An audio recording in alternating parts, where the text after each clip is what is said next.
असं राजू शेट्टी यांनी सांगितलेलं आहे। ते त्यांचे एक स्वतंत्र पक्ष चालवतात, त्यांची भूमिका आहे।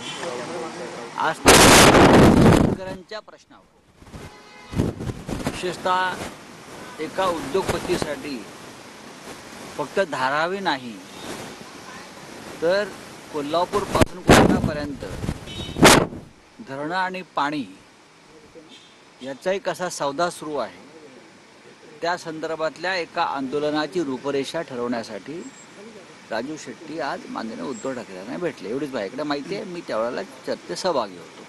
नाही, पण अशी माहिती आहे की महाविकास आघाडीत हातकणंगले मतदारसंघ हा राजू शेट्टींसाठी सोडला जाईल, नवा मित्रपक्ष ऍड करण्याच्या।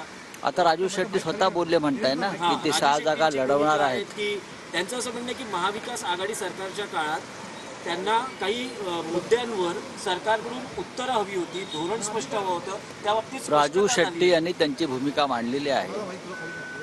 राजू शेट्टी हे शेतकऱ्यांचे नेते आहेत आणि शेतकऱ्यांच्या प्रश्नावर संघर्ष करणारे नेते आहेत।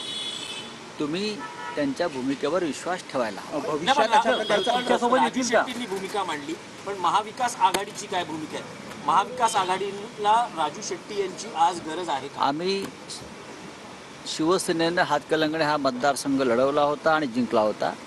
तो मतदारसंघ शिवसेनेकडे आहे, एवढंच मी सांगू शकतो। प्रस्ताव देणार का तुम्ही? प्रस्ताव देणार का? राजू शेट्टींची गरज आहे का आणि प्रस्ताव तुम्ही देणार का? हातकणंगलेमधून राजू शेट्टी बघा, महाराष्ट्रात हुकुमशाही विरुद्ध काम करणाऱ्या प्रत्येक फोर्सची गरज आहे। काँग्रेस को सकारात्मकता दिखानी चाहिए लगता है।